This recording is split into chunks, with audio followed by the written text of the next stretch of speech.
What's on your evil mind? Hold your insulting tongue and mark my words well. How about this rumor that you are really Iron Man, Mr. Stark?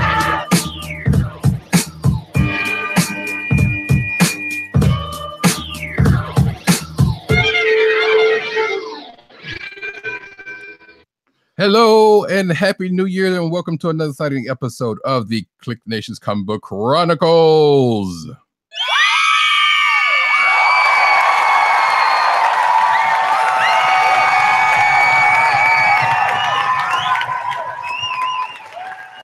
Yes, back for the new year, folks. It is, well, half the crew anyway. We've got our boys still doing whatever secret missions for S.H.I.E.L.D. or whoever else that they're doing, but hopefully they will be back soon. But in the meantime, I am your intro host here, Roddycat. You can find me at Roddycat on Twitter. You can also find me at NewsNerdsNeed on Twitter. You'll find me on Instagram at CBCaps and probably my own thing. But you know what? You ain't here for me. Who you are here for is the man, the myth, the legend, the dude throwing down on the bomb cyclone, the man, hello, Agent_70. What's up? What's up? Merry New Year from frigid New York City. New York City.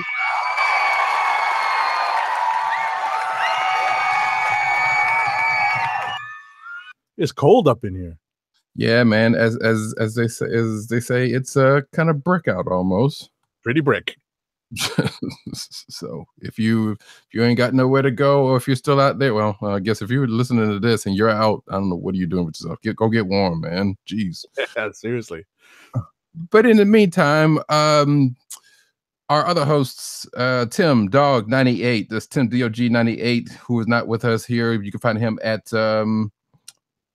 that address, Tim Dog 98 on Twitter. You can also find him at the KLIQ Nation. That's KLIQ NATION. Almost had it.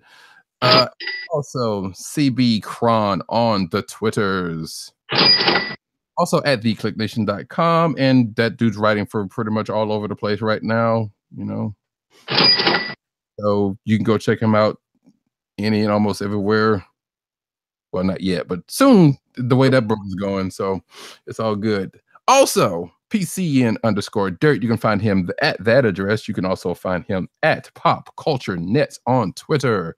You can find him at popculturenetwork.com. Hopefully he will be back with us soon, because he's out doing his thing. You can find this here podcast on the CSPN network. That's CSPN.us. You can also find us on iTunes, aka Apple Music, or whatever the heck they call that. I don't care. Google Play, we're not on SoundCloud yet, as far as I know. Well, no, we are on SoundCloud. We're not on Spotify yet, but hopefully soon. Get us there, folks. Help us out. You can also go to shop.cspn.us, get some swag, help us out. You know, check out some stuff from our show and other shows on the CSPN network, home of Family of Fun podcasts. You should go check it out. Some good stuff over there. Not just saying that just because we work with them. And with that, it is the beginning of this year 2018, and the books don't stop, folks. So Won't stop. Exactly. And neither will we. And the first book we are going to talk about tonight, as I try to bring this up, is Batman and the Signal, #1. Right. So if you're unfamiliar with who the Signal might be, we have to take you back, way back in the time, to We Are Robin. And one of the characters that emerged from We Are Robin, who basically emerged into a lead character by the name of Duke Thomas. Mm-hmm. So he was as reading this, not to skip ahead a little bit, but he also showed up in All-Star Batman. Right. Yeah. I mean, according to the book, because I know there was like a little footnote there that said that. I'm like, okay, good to know. Right. So this is issue 1 of a 3-issue miniseries that is basically establishing outside of the Batman books because Tom King is doing his own thing in there, giving the Signal some room to breathe and create his own little corner of Gotham. Indeed. And thanks to our boy Bats, he's got a little slice of it in the form of a new cave, new little. It's not necessarily a bat cave, but I guess they call it the hatch. Right. Right. So And ultimately, I was about to say, ultimately, as Roddy's getting into how the Signals is going to be operating, the main idea behind the story is that the Signal is Batman's partner and counterpart during the daytime. Hmm. Whereas, the Batman is, I am the night. So it's still weird though, because as people have pointed out in the course of this book, it's like we used to not need it during the day, or things have changed and this and that and the other. But apparently, it's not just the fact that you wanted somebody to work during the day. It's just a matter of like it's that plus the fact that there's some stuff going on with Duke with his powers, right, which, like the actual only super powered person. exactly. And apparently there's also a bunch more young metas that are popping up in Gotham, which is unheard of. So therefore, it is also a thing that needs to be addressed through Duke and the Bats, specifically Duke. But Right. since it seems like these metas are kind of cropping up around him, like now a little bit because you read We Are Robin, right? Very, very sparingly. So I remember the I can't even say I remember the highlights of the story. I just remember that it existed. I kind of remember some of the characters as they kind of reintroduced some of the supporting characters from We Are Robin into this book as well, and I sort of recognize them. So that's the best I could tell you. I guess you have a better grip on the story. Not really, because like I said, everything I've gotten was from this, because I never read We Are Robin, and so like I said, and the only other thing I was thinking was like there's a seemingly familiar bionic armed detective. I'm like, that seems like kind of familiar, but again, I don't know any of these characters from this is my first introduction to any of these characters. Right. Yeah, that was one character that seemed familiar. So, but outside of that, I can't say if you did not know anything about Duke before, this would probably be a good jumping on point, because you'd be like, okay, like, because they do make the point of saying, hey, they do reference the fact that he comes from someplace else. So, and I think, if I'm not mistaken, they do actually mention what it is, but that's not necessarily, pardon me, that doesn't necessarily give you everything you would probably need. Right. Yeah, they probably fill in, like, let's say 80% of the information you need. But the really important stuff that you need to know is, one, that he's based in Gotham, under the tutelage of Batman, and two, they explain some of his powers, to a certain extent. So you're not completely in the dark and you can move forward and kind of follow the opening story arc. So I think it's a good place to jump on if you're interested in the character or even the premise of a daytime operative for the Bat family. Yeah.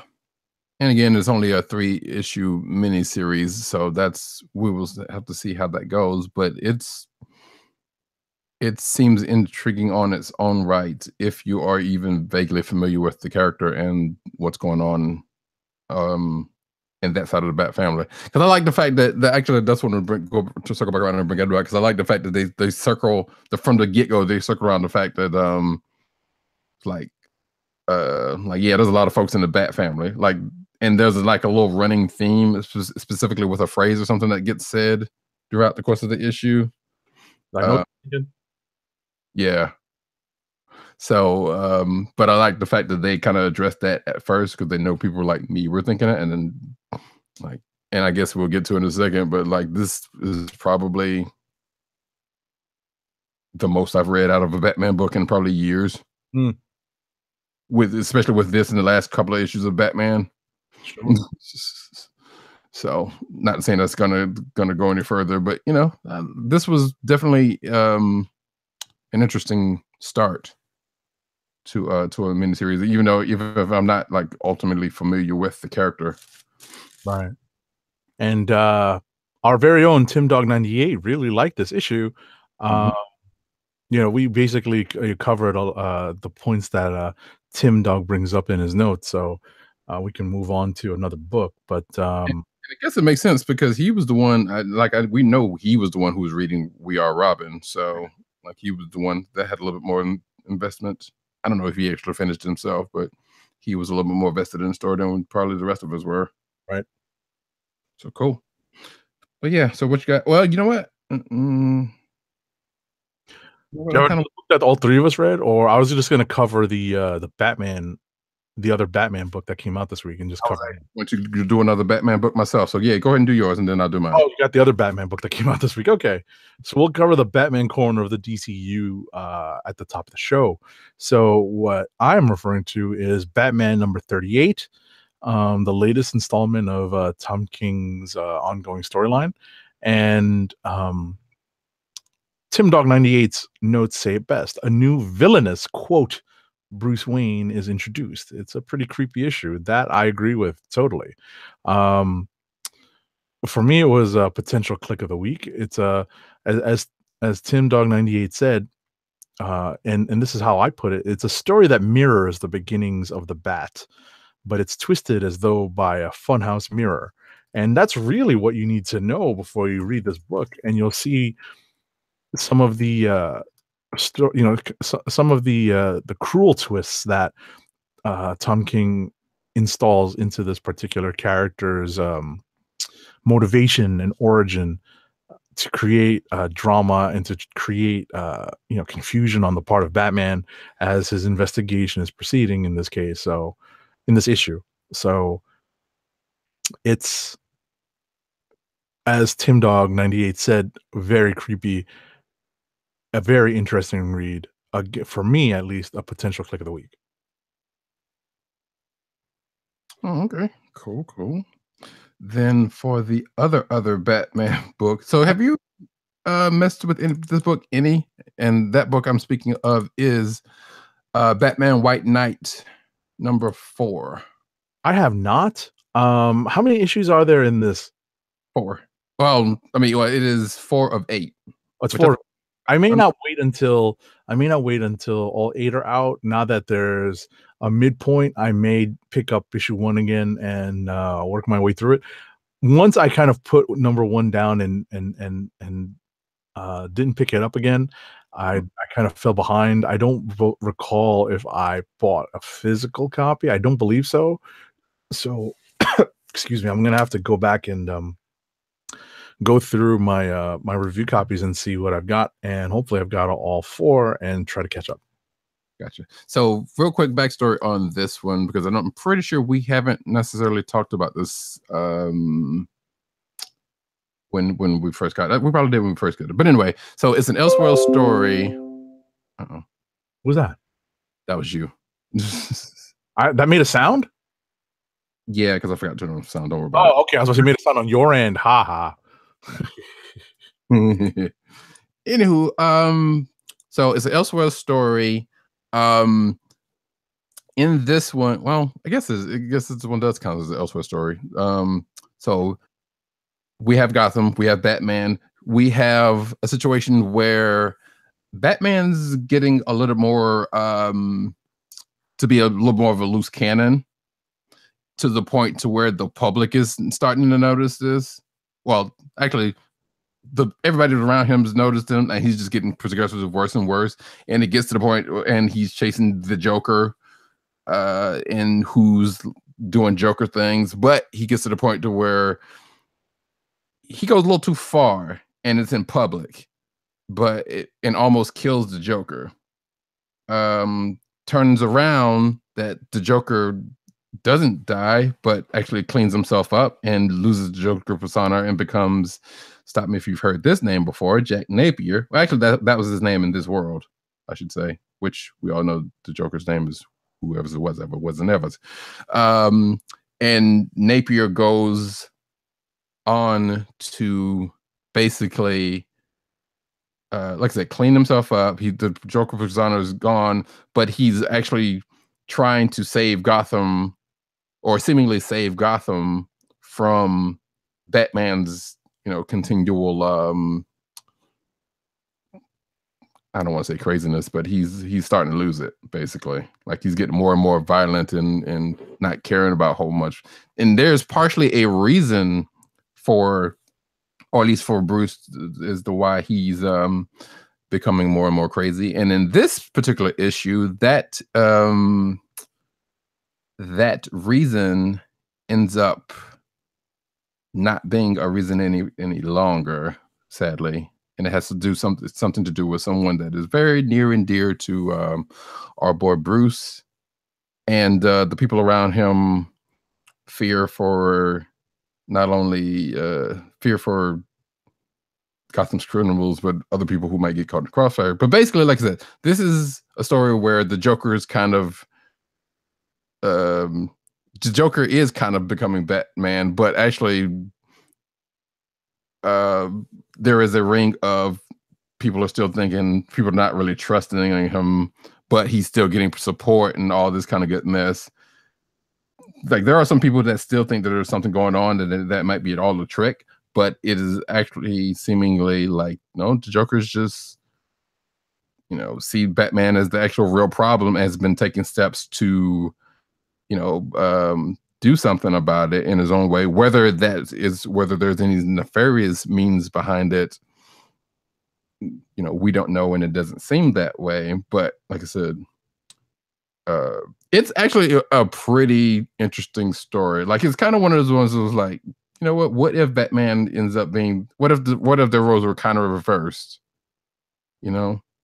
Like what if Batman was seen as the villain and the madman, and the Joker is actually the one that's been, that is the one that is clean. I mean, that is the one that is actually trying to do good around Gotham. And the way he's doing it is actually kind of interesting. You even see people like going back to Duke Thomas, like he's even in here because they end up going to this part of Gotham that needs a lot of help, and Napier goes to him, for some help, who doesn't trust him at first, but this is like I said, it's a pretty interesting story. Like I'm not really selling it all that well, but if you want a nice, at least so far, I'm really hoping that they don't get to the end of this and it's like, haha, the Jokers were just doing this all along, and everything is back into common place.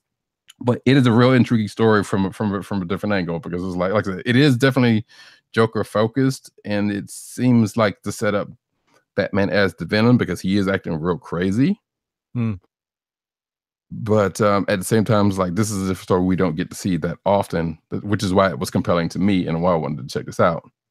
So it's cool, and I enjoyed the art style. Like Sean Murphy's, I think Sean Murphy is also doing the art on this, because he's writing and also doing the art, and Matt Hollingsworth is doing the colors.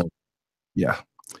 It's some good art. It is a personally interesting story to me, because like I said, you always see this, Batman in this one way, but this kind of paints him in another light and brings out stuff that you kind of could see in a regular book, but doesn't necessarily come out, Sure. So especially when dealing with things like how collateral damage is being handled when the Bat takes down the criminals and whatnot. So it kind of goes down that line. It is pretty cool. You should check it out though. But anyway, I have belabored the point long enough. Right. So like Roddy was saying, it's issue 4 of 8. So it's a good time to start and maybe catch up. Oh yeah. All right. So I believe that covers the Bat corner of the DC universe from our perspective. Let's see what else we all read here. Let's see. Tim's got. I didn't read that. It looks like that ends the crossover between myself and Roddy. So just like last week, I may just start running through what Tim and I read. That sounds, yeah, do it. All right, here we go. So Astonishing X-Men number 7. So I have to I have to correct for those of you that follow the Twitter links to our worksheet, our spreadsheet for each show. Tim Dog's note needs to be adjusted somewhat for Astonishing X-Men number 7 because, yes, spoiler alert, it isn't from the last issue, but I'm still going to ring it.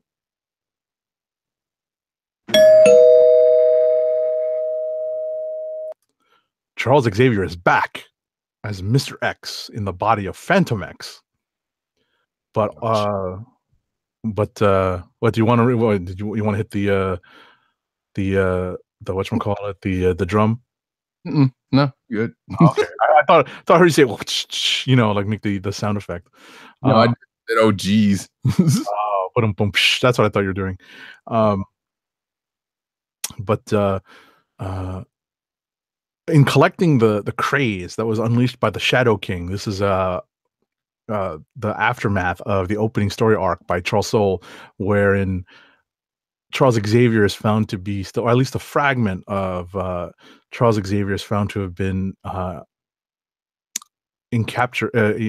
entrapped by one Amal Farouk, aka the Shadow King, on the astral plane, thereby keeping Charles Xavier alive while the rest of Charles Xavier was blasted into nothingness by Scott Summers using the Phoenix Force. So that being the case, he's been brought back, and as a result of the battle with the Shadow King, there was a craze being spread around the populace of I believe it's London.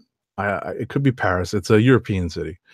Ultimately, as the as the human authorities are trying to take control of the situation, the X-Men basically save the day, foil the human authorities' attempts to take out large swaths of people to prevent this craze from spreading. And as Professor X, aka what was his code name, Mr. X? I totally forgot about what they call it. Yeah, it is Mr. X. As Mr. X is trying to collect what is being spread around as and causing the craze, what we find is it's another classic X-Men villain that is behind the ability to spread this particular craze that the Shadow King was setting forth on the world. It's not Prometheus. It's actually Proteus. Prometheus is a DC character. Proteus is an old school X-Men villain who has died a couple of times. You know, he's an energy vampire, if I'm not mistaken. It's been a while since I read it. He was initially dispersed by Colossus. You know, one of the first, I believe, it was one of the first killings, you know, at the hands of Colossus, you know, that had to be done. So, but that's the gist of this issue. It's never over. Just as the heroes are taking a breath after defeating the Shadow King, another evil steps up to the plate. So, Wait, did you also do Superman? I haven't yet. Oh, never mind. I was just covering the books that Tim and I have in common. Superman is not one of them. Got it. Here we go with the next book, Guardians of the Galaxy number 150. Mm-hmm. So Tim's notes on this are Adam Warlock. No spoiler because it's right on the cover. Adam Warlock is back, and an A-list villain is behind his return. Drax also quits the team. So my notes on this is it's not yet the end of the Guardians of the Galaxy, but soon, because this is the end of this particular volume of the book.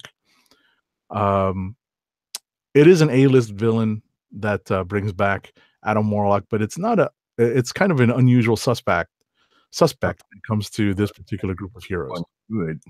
Say that? I was going to ask, is it anyone good? It is. Okay. It is. So this is leading into Infinity. What is it? The countdown they call it. Yes. Right. So this is all leading into that. There is no finality. There's no closure here. This is just the end of this particular volume. Let's see. Okay. Phoenix Resurrection #2. My first and foremost note on this is that Carlos Pacheco is on art, and it's awesome. Always glad to see his art. It's always fun when they get kind of like the all-stars to take an issue here and there. So nice to see Carlos Pacheco on a Marvel book again. If I'm not mistaken, he was on I don't think he was exclusive, but he was on a short DC trip fairly recently. So that was my first note. Let's see what Tim has to say about this. He's wondering if this series will be used to return a ton of dead X-Men to life, including Jean Grey, Cyclops, Jamie Madrox, and Banshee. I want to say they kind of there's been an article that kind of alluded to as much.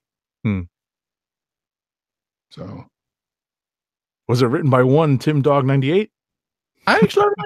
I just thought about that because I was like, was that article? But I don't remember. Yeah. Alrighty.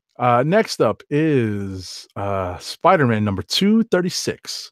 So aside from a Spider-Man Homecoming call out, Miles discovers the identity of the Iron Spider. My own notes basically said Ultimate Universe characters collide. So that's pretty much what happens there. And that covers the books that Tim Dog 98 and myself read in common this week. Okay, gotcha. So I'm just typing that in real quick. I will go ahead and drop down a couple myself. So actually, we got some. You know what? We should. Maybe it's not necessary because I'm about to say there's some kind of news about that front because I know does this have anything to do with Spider-Man 2? Because there was some. I know there's some news later on about some Ultimate shenanigans or Ultimate Universe shenanigans that might be going on. Off of that, you know? Nah, it's not directly related. Gotcha. Okay, cool. Because this goes back to Secret Wars. Right, as everything does. All right. Well, in that case, you don't need to see that. Next up on the list for me is, as I pulled up mine, is you know what? Let's get this one out of the way because I think Tim also read this one. Rogue and Gambit #1. 1. So conveniently, those X-Men 90s lovers of note will take note of this pairing because I'm sure those were the ones they were shipped. Rogue and Gambit end up on a mission together. They're still kind of, well, Rogue's feels like she has the weight of the world on her shoulder and is not ready for the relationship, or not trying to see herself getting back into a relationship with Gambit, but you can still see something there. Gambit still kind of Gambit still is still into her and still wants it. But also, as someone pointed out on Twitter, and I think Tim retweeted it, there's a side of Gambit in this that you don't normally really see, because you see the whole thief, playboy type Gambit, but there's they were having a conversation during the course of the mission that's like this is a side of Gambit we don't really see that often, and it's kind of interesting.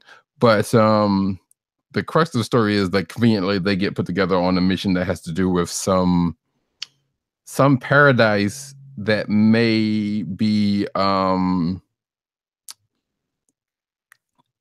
basically some mutant based shenanigans going on at this paradise. So these two get sent in to check and see what it is. But the most of the issue which actually is kind of fun. Fun and interesting is, after the initial, you get a little bit of danger room, you get Gambit coming into the scene, you get, a little tete-a-tete between them two and whoever else is around, and then the mission gets thrust upon them. The most of the issue is them talking while they're going through this mission, and then something happens, and that ends the book.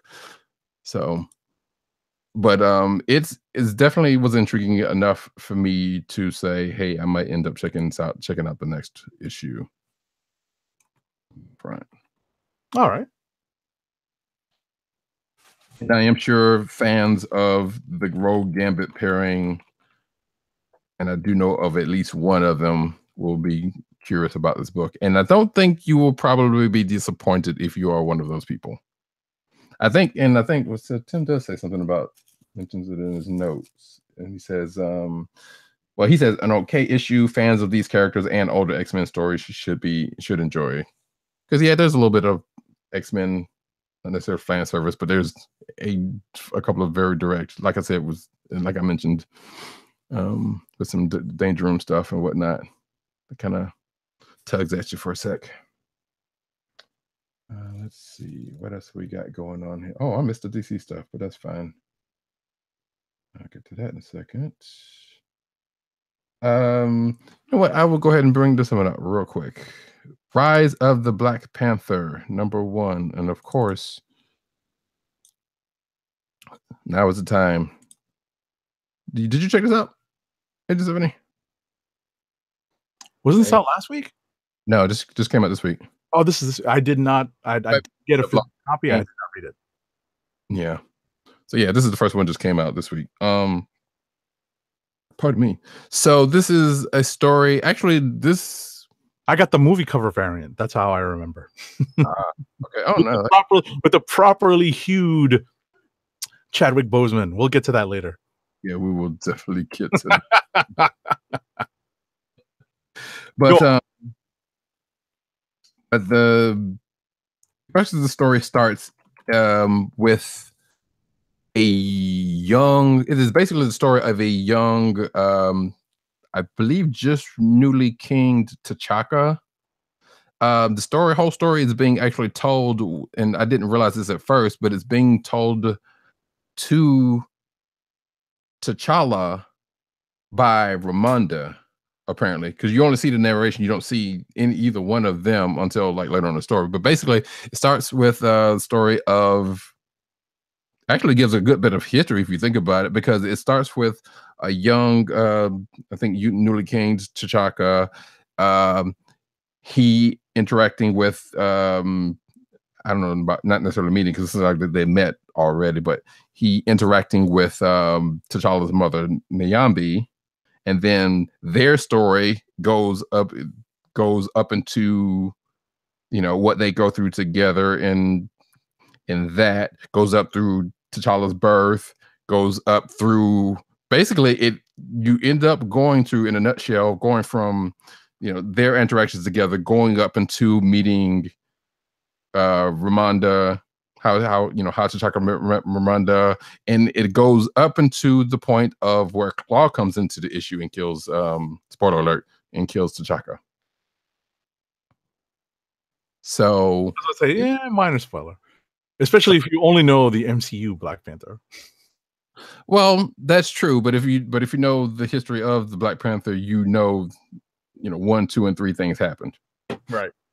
So, but I would say that even if you are interested in the character of Black Panther, and your only exposure is the MCU, which I guess I don't know if it's going to do anything about that or not, because obviously they don't go into that whole thing. They don't go through the whole history. I imagine they will when the movie comes out at some point. I mean, next month.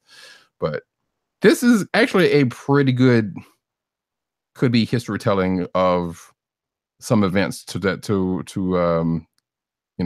leading up to T'Challa, pretty much becoming king. You might as well say, because like I said, it happened unfortunately with the death of his dad, and that's where this ends up. but it was a definitely good read. So it's worth noting that the author of the book, Evan Narciss, is a comic journalist for IO9, I believe.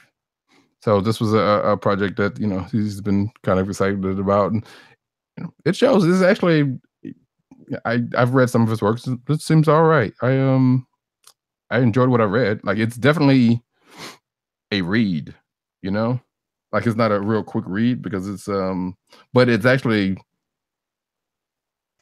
not like too wordy, and which for comic books that could either go one way or the other. So I just wanted to note there was another thing that came out to the direct market this week that was Black Panther related. That was Color Your Own Black Panther. Oh, right. I forgot about that. Yeah. This did come out this week in the direct market. You can probably pick it up at bookstores and order, have your comic book store order if you need.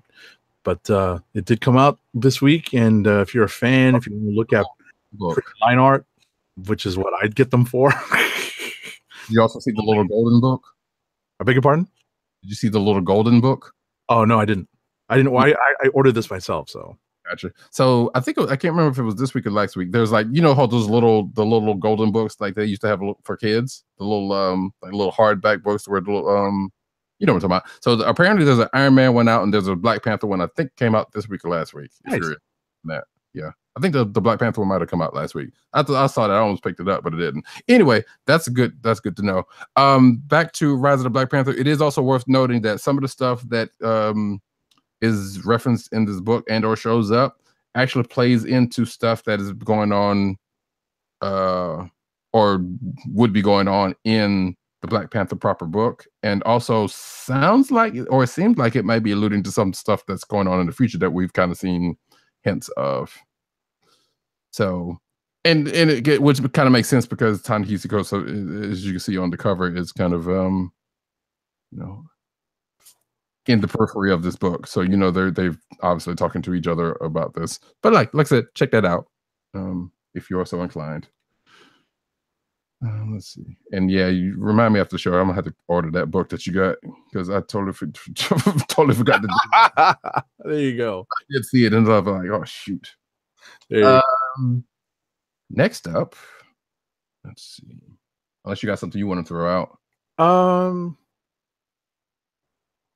Let's see here. Since we don't have anything in common this week, I'll throw out a book. I think I got like probably one. Actually, no. I got maybe like one or two that I could talk about before Rapid, and I don't have that much more after that. But all right, well, something I want to talk about relatively in depth would be, I guess it's Black Bolt #9, because I was trying to think, all right, I could do this in Rapid, because a lot of the other stuff, some fun stuff happens, but it's not as it's not deserving of any sort of analysis, really. So Black Bolt #9, this is a serious contender for Click of the Week for me, and I totally am a fan of this book.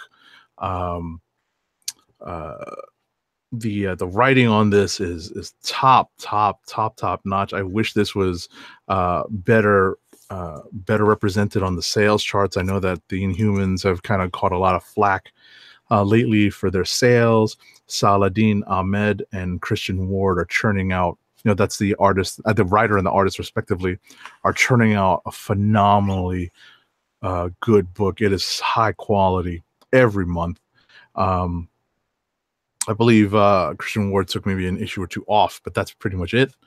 I'm going to ring the spoiler bell, because if this is the first time you've heard me talk about Black Bolt, you should be listening to the show more, one thing. And two, there is something that happened that I probably didn't completely spoil the first time around, but its effects are felt here in this issue, so I'm going to ring the bell.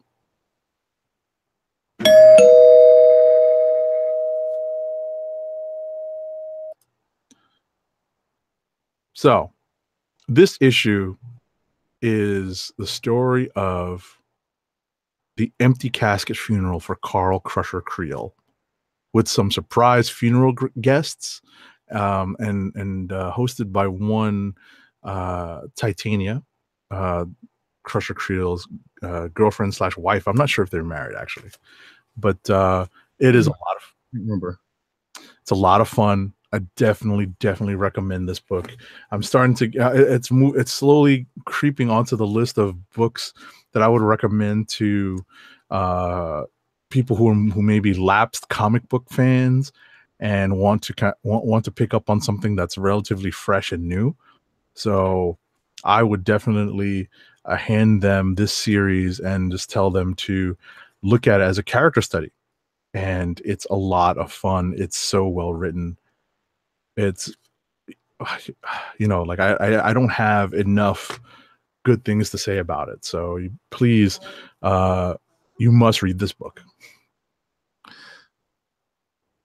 I mean, yeah, you've definitely been the one on this book since it's come out, and you've had nothing but good things to say about it. And I'm going back, like Christian Ward's art. It's like knowing it from like Ultimates and whatnot. I believe it was open some sort of like it's great stuff. So I don't doubt any of that you're saying. So that's cool. I'm definitely gonna check this out. Like I told you before the show, I'm gonna check this. Try to catch up on this book this weekend because there's also some news on the writers front anyway. So let's see. You got anything else you want to pop out there? You want me to get something? Just rapid. I got. Let's see. 1, 2, 3, 4. Let me do just one, maybe two, and I can rapid fire. No, just one, and I can rapid fire the rest of these because. And this won't take that long. Transformers and versus Visionaries, #1.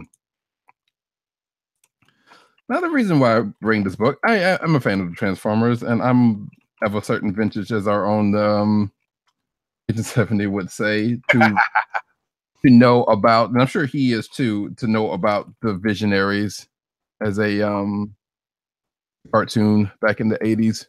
Sure, not in depth. I don't remember watching it too often. Yeah, I don't think anybody did, because it was kind of one of those ones that kind of came on. If it didn't come on Saturday, well, no, I think it might come on Sunday. If it didn't come on Sunday, it came on kind of early Sunday. Regardless, wasn't exactly like the whatchamacallit, the most popular cartoon. Put it that way. But also back then you had like, hey, here's a cartoon. Toys, yeah, here's a cartoon for toys we're trying to sell, and there were bunches of them. So this is no different. Nevertheless, Transformers are Transformers. You know what those are. Visionaries are basically magic users from a planet, and it capitalized on hologram technology, and not Jim and a hologram, although similarly, but like magic holograms are basically that they fought with and had vehicles and outlaws and this and that other. So this in the IDW's crossing over with the two, and I don't know when this happened, but apparently I believe they call the Prismodians or something like that. The basically the Visionaries tried to invade Cybertron. Didn't work. Because their planet had died, or a planet got blown up. But they ended up being, as far as this issue, this is concerned, they ended up being refugees on Cybertron, ironically, like I said. And things are kind of tense between the two factions because, the Transformers got their own thing and they're barely holding on as it is. And the Visionaries are basically refugees and they feel like they're under thumb, and like, mind you, the Visionaries are like human size and Transformers are Transformers. So there is some tension between the two groups, and which kind of comes to a head. There's this talisman that seems to be a thing that's going to cause some problems. In fact, has started rearing its head in this issue. That's going to cause some problems for our dear Transformers folks. And cause there a big battle between some of these said Visionaries, the evil Visionary folks, and our dear Cybertronians. The other reason why I wanted to bring this up, because spoiler alert.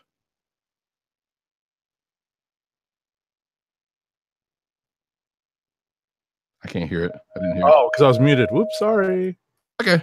Here it is. And the cover doesn't necessarily, well, there you go. the cover kind of alludes to something that happens. In that, a beloved character has bought it, seemingly for the final time. Now, that character on the cover that you see doesn't necessarily show who it is. Oh. But I will say this: the universal greeting will never be the same again. I want Wow, we've grown, we've nearly wrong. Shout out to Classic Materia. There you go. Shout out to Classic Materia. But yeah, so like I said, during the course of the events of this book, which is the funny about it, the part about this, I want to bring this up. So Cup, the long-standing Transformer, dies at the hands of one of the Visionaries because of their weapons are magic based, and apparently or seemingly dies at the hands of this Visionary.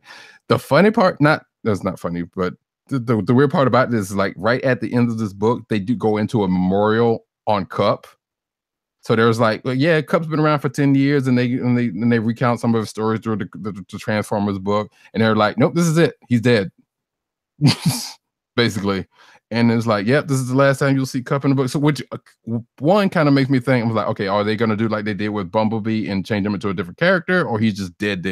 But the only other thing that was funny about this is like, at the time of this recording, IDW sent out a tweet basically saying the same thing that I said. It was like, yep, we limit, we basically memorialize Cup to, like, basically saying Cup's dead.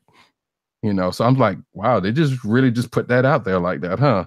The weirdest thing about it is this is not even a proper Transformers book. This is like just a crossover. Like everything that's going on in the Transformers books now is what it is. Because I think you can still see Cup in there, or at least after some of the last stuff, But they go to great lengths to say, it's like, nope, no more Cup after this. So it's kind of weird that they did that. So, like I said, R.I.P. Cup, the universal greeting in your name. And the fact that they killed him off in an offshoot crossover book was like, that's weird. But it is what it is. So, I think after that, Catalyst Prime Noble is the last one I kind of want to talk about, and then we can go wrap it. Okay. Let's see. So, I think I am the only one that's probably been keeping up with this line. The main thing to say about this is that this issue has a lot of action in it. The main character of Noble and his wife here, Astrid, are finally back together. He has his memories back after the events of last issue or last couple of issues, I think, I can't remember what, and they're pretty much ride or die, just fighting each other as the cover. It's beautiful, actually, if you've been keeping up with it. But something almost one of the better stories. This is why I understand this is one of the better stories of the from the Catalyst Prime imprint. Yes, I would go so far as to say that. I mean, there's some, I guess it depends on what you're looking for also, but yeah, this is pretty much the flagship. In terms of being like a solid, well put together, yes, story. Okay. Specifically for a, like, I don't want to say like a baseline comic, but like, this is basically an action, an action comic that, it does have some stuff on it because of the overall world stuff. So yes, if you definitely want to go for one in this line, definitely probably go for this one first, since one kicks it off and it kind of is the more mainline one. Yeah. But yes, like I said, this issue has a lot of action because the David and Astrid are like fighting suits a bunch of folks, while Lorena Payne, the quote unquote bad guy, is kind of inside this one place and trying to get some information from this doctor that tried to set up some stuff, which almost ended in tragedy for one of our heroes, but didn't. What ends up happening, however, after it's all said and done, is a nice, I guess, in the terms of Luke Cage, a coffee scene happens at the end, which was pretty well done, I must say, after all the action's done. So they did some nice stuff in this issue. So I appreciated it. And I think fans of these characters would too. And that's what I'm going to say about that. Hey, wait, does Tim have it? I know he hasn't been reading it. Do he have anything else that's... Nope, he does not. So we can pretty much wrap it. Anything. So he has two DC titles actually that we haven't covered yet. So we're about to start rapid fire.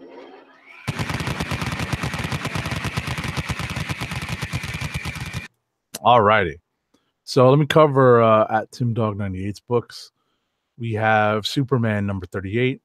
The Super Sons of Tomorrow storyline comes to a somewhat disappointing close, but the Titans of Tomorrow are stuck in the present. An interesting last page with the sacrilegious character now codenamed the Savior. That's just my editorializing. That is not what at Tim Dog 98 wrote. He just wrote an interesting last page with Savior. The other book that at Tim Dog 98 read this week was Justice League number 36. Meet the new chain-smoking Batman. Plus, the League disagrees on how they should operate. Interesting. So that's that for Tim's books.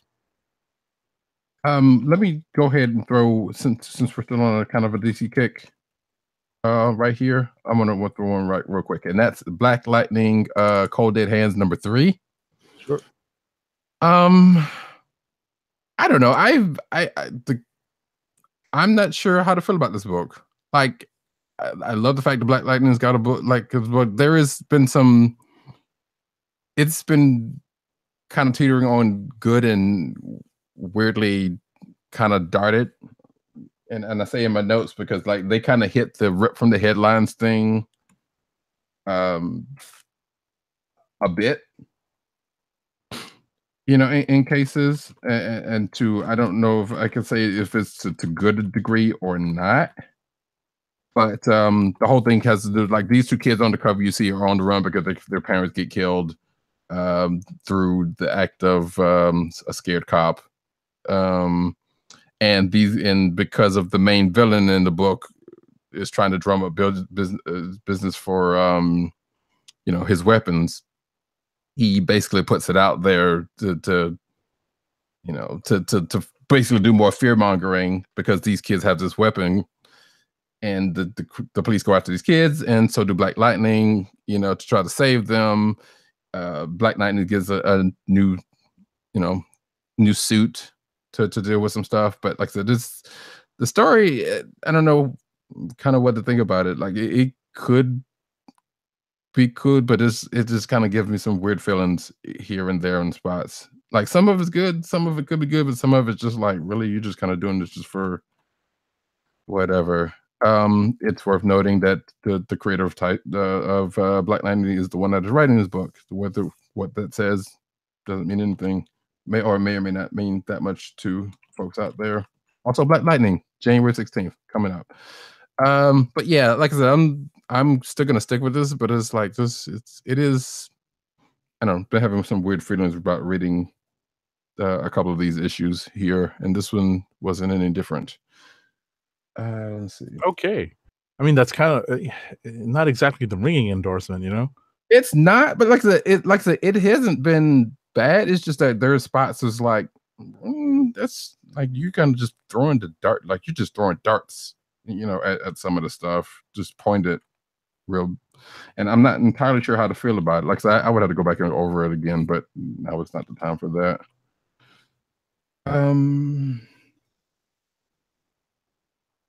Well, guess one more DC thing.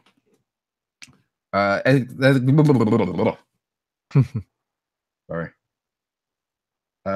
Exit stage left, the Snagglepuss Chronicles number 1. I did read that. So I know there's been a whole lot of hype about this book, and I know the more resistant, I would argue, ignorant of people are going to take that hype and be like, oh, blah, blah, blah, blah. So, and a lot of that hype doesn't necessarily need to get played up because this book doesn't necessarily read like that. It's actually, I mean, so this book was being written by Mark Russell, who's a political satirist, and it is definitely written in the vein of someone who writes that in that kind of tone, like kind of tone. which is not a bad thing because, like I said, it's a little something different than the normal comic book fare. And if you know anything about Snagglepuss, it's an old Hanna-Barbera character. They don't necessarily play up on any of that stuff. Like in this book, he is a playwright. He's basically a famous playwright. He's in the closet. He has his wife and he has his, his lover that he sneaks out. But see, there's a lot of once again satirical humor that's kind of played out. There's like nothing outside of that really gets played up, and they kind of just play him as a playwright, whatever that may be. And you don't really get into too much like I guess gender politics. I don't know what the words are. My words are failing me right now. But it's an interesting book to check out because, like I said, it was the way it reads is like, well, this is definitely not a standard comic book for sure.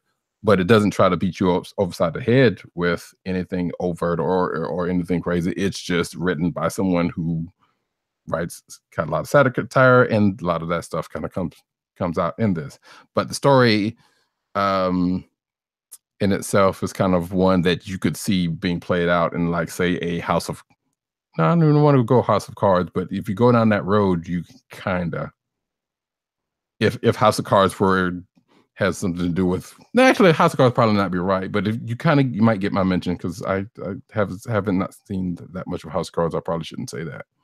Let's just say you could have seen this in some sort of drama, or HBO drama. Let's put it that way.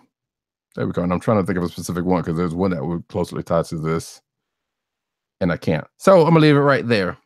I say check it out if you're feeling adventurous. It's actually not a bad read, but there's anything in here that's going to be crazy. It's definitely something different, and that's not a bad thing. Okay. Alrighty. So if those are your rapid fire books, more, I've given it a rest. What's that? I said no. I still got a couple more, but you go ahead. Yeah, I've got at least. You know what? If I can do this last one, because this is my last one. Yeah, I was about to say you have one more. I was like, wait, I just went through your list. Yeah, you didn't have that many. I thought I had more than that, but actually, there is one that we both talked about, but we don't really have to belabor that one either. So I bet that we both know about. But Star Wars number 41 is my last one because, like I said, I know we will probably. Oh no, it's not. I do have two. I'm sorry. Jesus Christ, what am I doing? But it is Star Wars related. So Star Wars 41.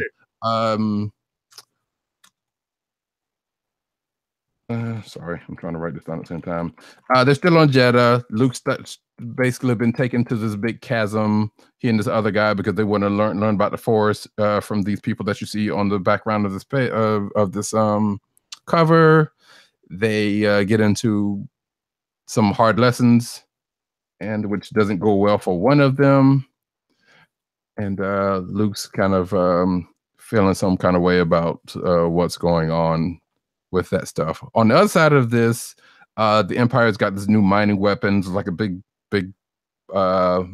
mining drill or whatnot, and Han and Leia are trying to find a way to stop it because they can't seem to do so. And one of the people that are trying to help them, or is not helping them because they're trying to commit suicide because they think they're being hopeless. But like I said,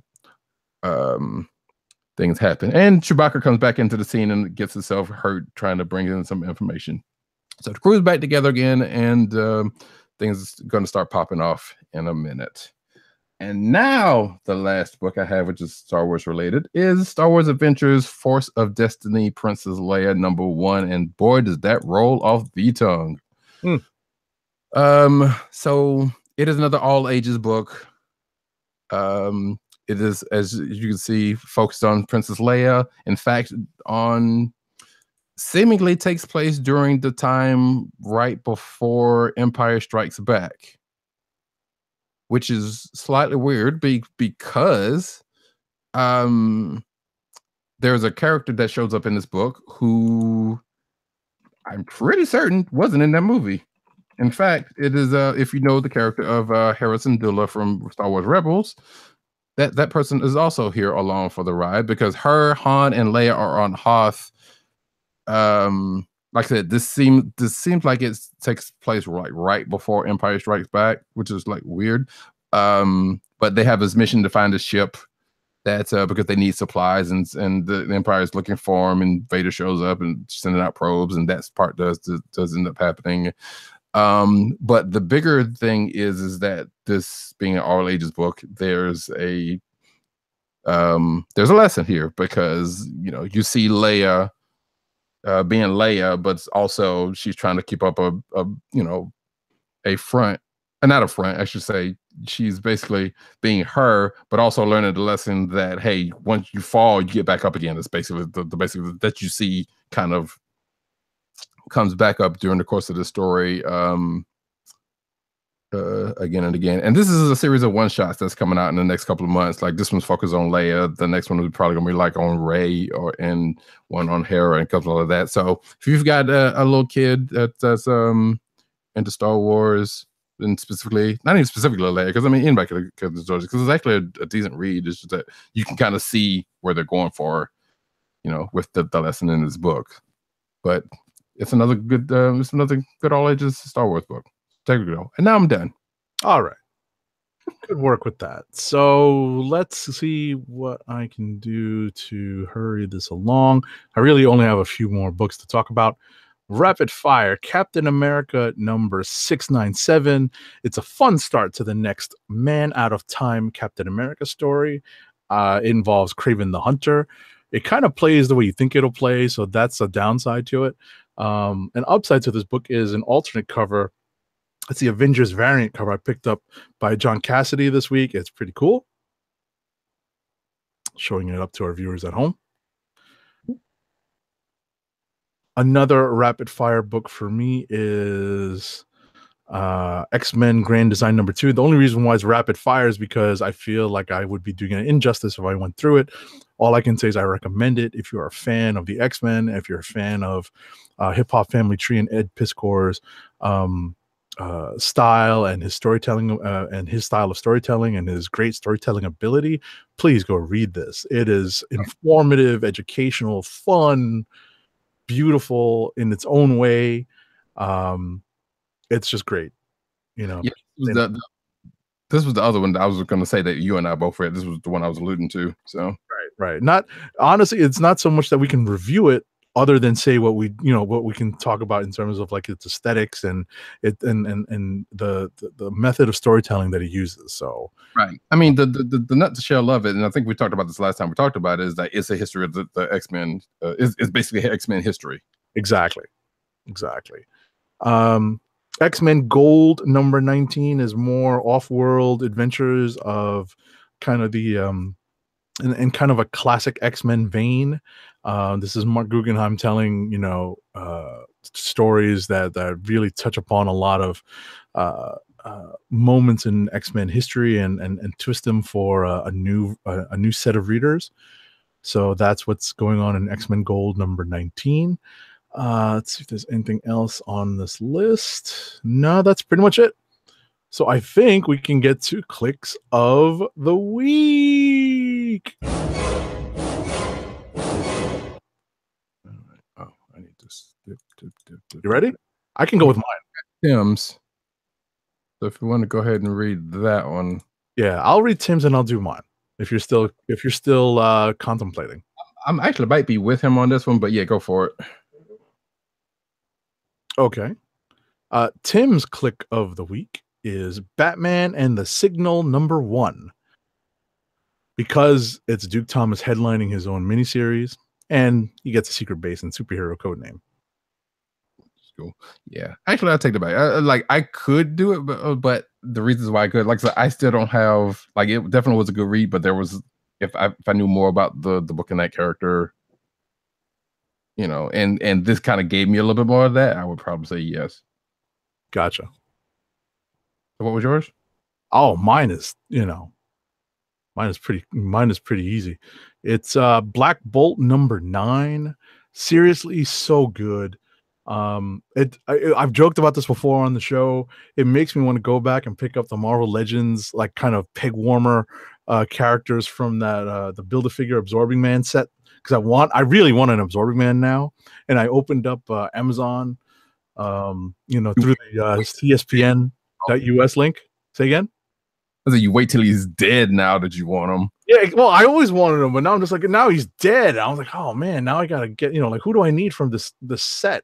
And what kills me about this set is that it's 7 characters to build Absorbing Man. I did get the ones that are very expensive on the secondary market now, Spider-Gwen and Venom.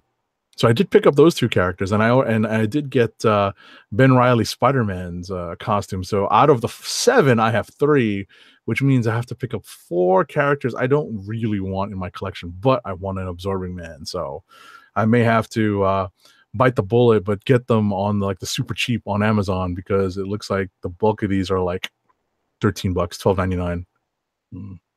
I don't necessarily have to pay what Toys R Us is asking for, like the full $19.99. Mm-hmm. Even though they're peg warming figures. Oh yeah, we got some TRS news coming up. So yeah, man, Noble was pretty good this week. But I think, like I check out Catalyst Prime Noble. If you want something, I'm not gonna say completely different, but something a little, a newer line with a story that could have some potential coolness to it going down the line, especially once they start getting stuff together. But I think I'm going to put this one for Rise of the Black Panther #1, because I just thoroughly enjoyed reading that book. Like I said, there's some stuff in there you knew, but it's also in depth about some stuff that you didn't know about the backstory into going up to T'Challa coming into being, and shortly afterwards. So it's kind of cool, especially like I said, if you want to get to know the back history, or a good, pretty solid. Now, some of it seemed like it could be. Like there's probably one point it might be seem like it might be a little bit of a retcon, but or at least it kind of read that way. That's not necessarily the case that it was, but nevertheless, it was a good read, and I enjoyed it. Alrighty. And you said Black Bolt for you, so I got you for that. Yep. Alrighty, so those are our clicks of the week. Yep. Put a stamp in it. There you go. All righty. So I'm going to be pulling up in a moment our first ad read for the night. And we will transition into the news. So our first ad read of the night is for audible.com, our free 30-day trial through CSPN.us. Today's podcast is brought to you by audible.com. Get a free audiobook download and 30-day free trial at www.audibletrial.com/Comic Book Chronicles. Over 150,000 titles to choose from for your iPhone, Android, Kindle, or MP3 player. I can personally recommend an audiobook available at audible.com, such as Between the World and Me by Ta-Nehisi Coates, who's the current writer of Black Panther. I can also personally recommend It by Stephen King. To download your free audiobook today, go to audibletrial.com/Comic Book Chronicles. Again, that's audibletrial.com/Comic Book Chronicles for your free audiobook. Do it today. I guess there is something, because I remember the last time I did that, I recommended the book, and I would still recommend it, but I haven't actually read that book yet, so it's probably not good. I mean, it's probably not worth it. But anyway, we are going to go into the news. Into the news as I find the right sound effect.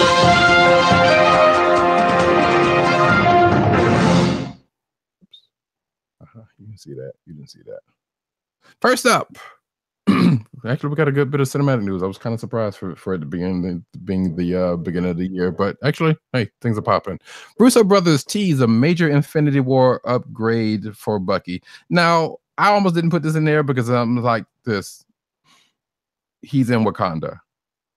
Pretty much standard reason what his upgrade's going to be. He's getting a new arm from Wakanda, but Right. still, it's news. So there you go. Alrighty. Next up, Thor's radical transformation continues in Avengers: Infinity War. So directors Joe and Anthony Russo, conducted a Q&A session about the movie, and they were asked what happens to Thor, and it's basically a direct continuation of the developments that happened in Thor Ragnarok. And if you haven't seen Thor Ragnarok, guess what? You may have to be waiting for the video release. Which actually, I thought we had news on that, but it's coming very soon, right? Yeah, like March or something like that. Anyway, and yeah, it sounds like Thor's arc is going to be similar to like what they're doing with Hulk's, like where it's a progression things that happens to him. Right. And boy, that Infinity is showing in that picture, isn't it? That storyline, which is a great storyline. If you ever get a chance to read it. But yeah, Renner wraps up filming on Avengers 4. Not a goodbye, only a see you later. So Jeremy Renner playing Clint Barton, aka Hawkeye, has finished his shooting on Avengers 4. What comes next for the dude? Who knows?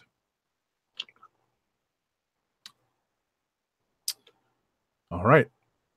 Watch the Marvel Cinematic Universe timeline in chronological order. So I guess Screen Rant put together a full timeline.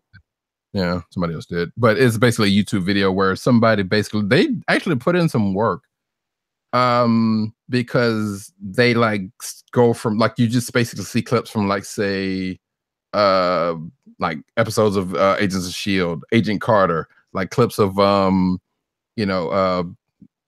of the movies at the various timelines that they pop in. So it's like, okay, Captain America, the first Avenger, then Agent Carter, then this episode of Agents of S.H.I.E.L.D., Daredevil, the blah blah blah, and it just kind of keeps going like that. So there's some like audio, but none of it's like pertinent. Like there's not like, hey, this is a key, this is like a key scene that happened. This is just like, okay, hey, this is an episode. Or this is what happened. So it basically goes through all the movies, and I didn't finish it because it's like 15, 16 minutes. And so I'm going to assume it only goes up to Thor Ragnarok. If that, I'm not sure, because I don't know if they have enough to put there. Obviously, Black Panther's not out, so I don't know if they have to put it. But I only got like halfway through it. It's interesting. They got to set some music, but like I said, it's interesting. South African actress Connie Chiume, I apologize if I butchered your name, reveals her role in Black Panther, and sounds like she's going to be playing a mining elder in the movie. So it's kind of significant in this because while it's the movie's being shot in Atlanta, they have actually gone and gotten I think she and like 2 other people from South Africa who are playing in roles, and obviously they're not the only ones, but it is kind of significant for that and for them, because they seem to be pulling out the stops and that kind of stuff. So that's cool. I guess we'll keep the Black Panther train going and say that Black Panther, the Marvel's latest trailer, will arrive next week. So what? Skipped one because this is what I was going to talk about. Wait, did I? Yeah, Black Panther's runtime may exceed 2 hours. I did. Oh yeah, you're right. All right. So the story is that there's a listing on eventcinemas.com that says the movie clocks in at 2 hours and 15 minutes. What's funny is that a conversation that Roddy Cat and I were having leading into the show off the air was about buying tickets for Black Panther, and certain. I'm sorry. Which are still not out at the time. Yeah, they are now. Exactly. They are not out yet at the time of this recording. But unbeknownst to myself, that was unbeknownst to myself at the time that I was looking. I was trying to make plans for opening night, and a certain website and app kind of dropped a couple of beans for me. Spilled the beans for me to a certain extent. they actually posted the same or similar runtime. I think it was 2 hours and 14 minutes. So this is close to being confirmed that the movie's clocking in at roughly 2 hours and 14 or 15 minutes, and that would make Black Panther one of the longer Marvel Cinematic solo features. Right, which is I mean, like most of a lot of these movies have been relatively this long, at least the later ones. Right, they get closer to 2 hours and plus. So this is not out of the ordinary, because I think the only other thing that makes this kind of sort of significant is that there was a rumor or something going around saying that there could have been a cut of the film that might have been closer to 3-4 hours or something. I don't know if that was actually a joke or just like, something. Right. But it sounds like it could have been a little bit longer than this if this is being the case. But like I said, this is kind of standard at this point for this one. Either way, 6 weeks. I can't wait. You're up next. Sit with what you were going to talk about, the trailer. Back on that point. Latest trailer will arrive next week. This was a couple of days ago when this came out, and sounds like it's going to come out during foosball. That's football playoffs. That's a whatchamacallit. What movie was that from? Foosball. Damn it! It's Adam Sandler. Stupid. Oh, Waterboy. Thank you. Why do I remember that? I don't know. Listen, I remembered it too. We remembered it right at the same time. Yeah. But yeah, so next week's college football playoffs next Monday night. There's going to be a new trailer. I just want the movie. Bring it on. Yeah, basically waiting. Black Panther preview explores the comic book history of Wakanda. So this is another video that was on YouTube, and that's not it.